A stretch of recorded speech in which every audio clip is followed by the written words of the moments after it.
Hello, Broken Arrow family.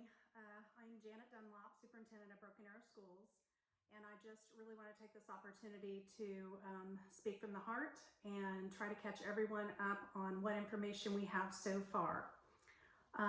First of all, I know these are really difficult times. They're tough for all of us. We're all worried and concerned about our loved ones and wanting to stay safe in this difficult climate. But what I can do this afternoon or this evening is give you what information we have so far. So first of all, what's happening?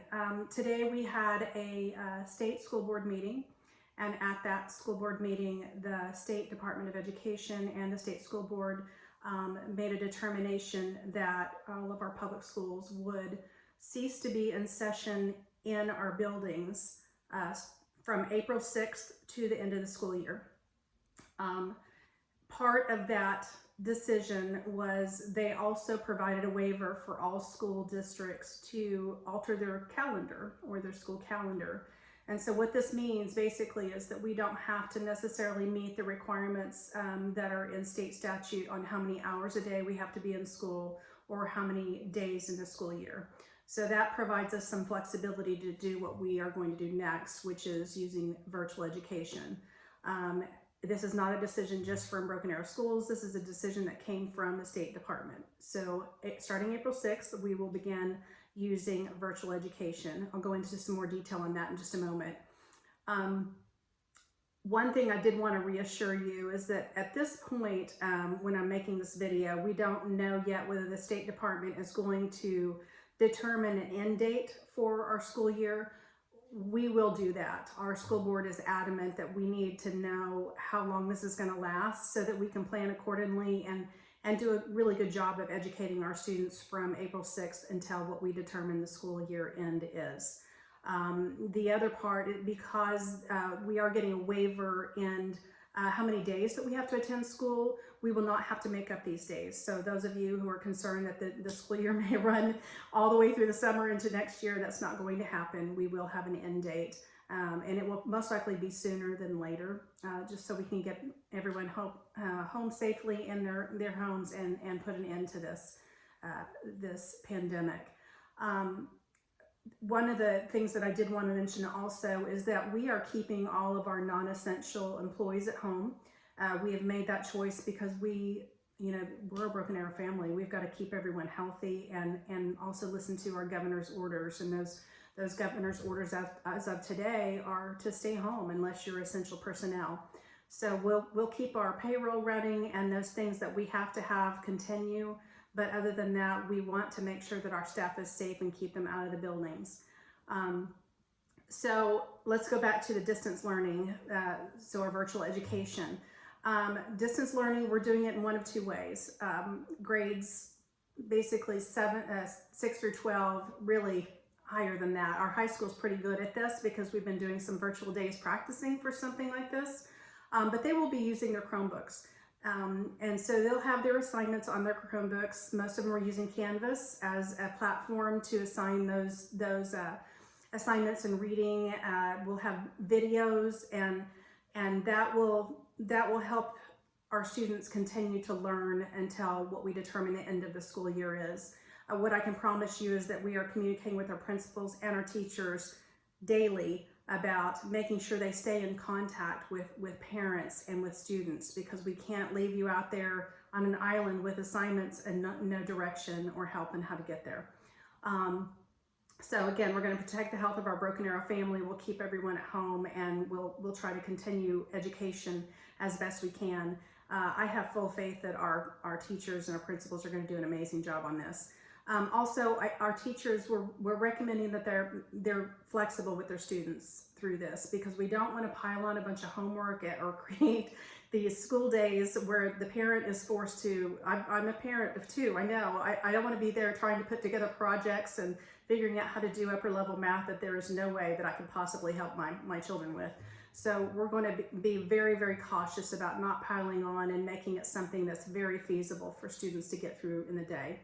So elementary students, pre-K through 12, it will be a little different. So those teachers will be emailing assignments throughout the week, And we've also encouraged them to stay in touch through video.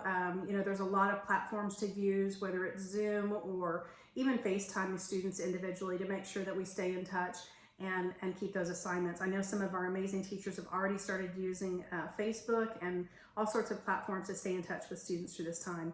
Our teachers love our kids, and they can't stand being away from their students right now. So I think we'll be amazed at what they're able to do. Parents, it's important for you to partner with your teachers. Make sure you stay in touch with them too.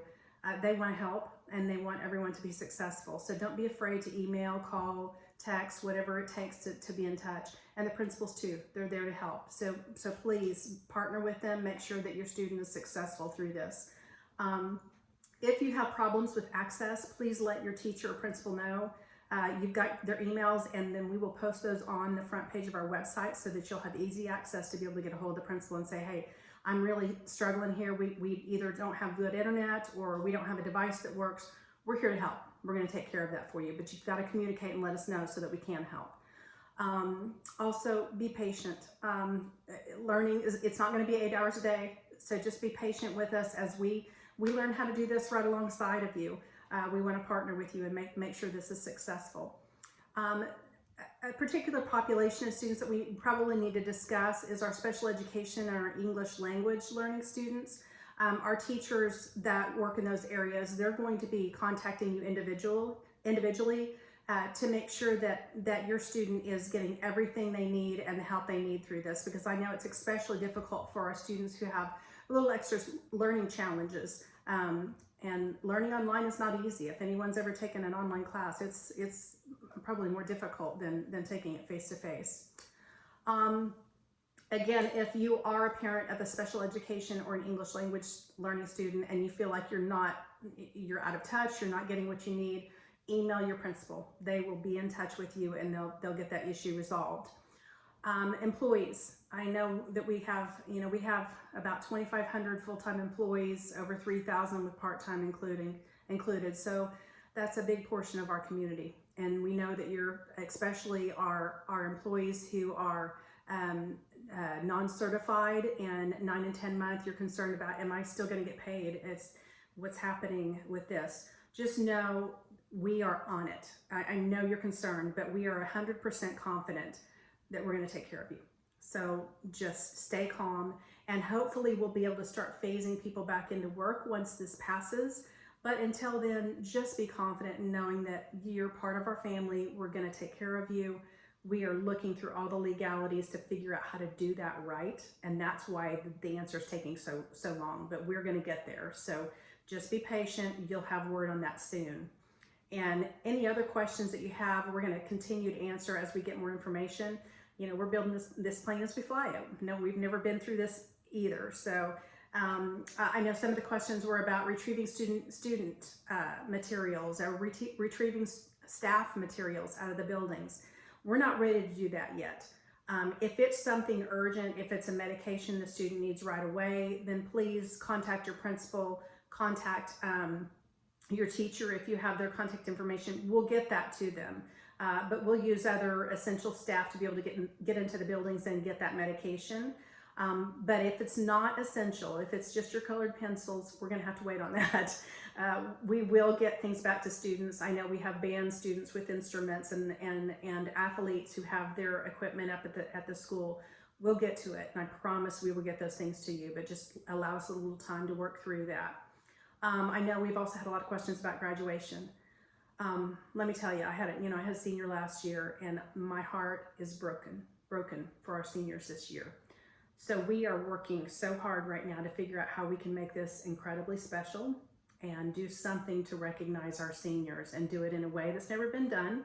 They'll have that as a source of pride, and at least try to rescue some semblance of normalcy for them and celebrate their accomplishment, because this is a sad time that we can't have that celebration at the BOK Center. So you'll hear from us soon, and we'll have a plan on how we're going to recognize our seniors.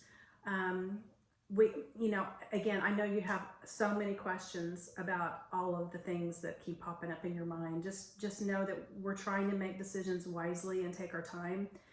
and not just rush to decisions, because when you rush, that tends to be when you make mistakes. Child nutrition, I just wanted to give a shout out to our child nutrition crew.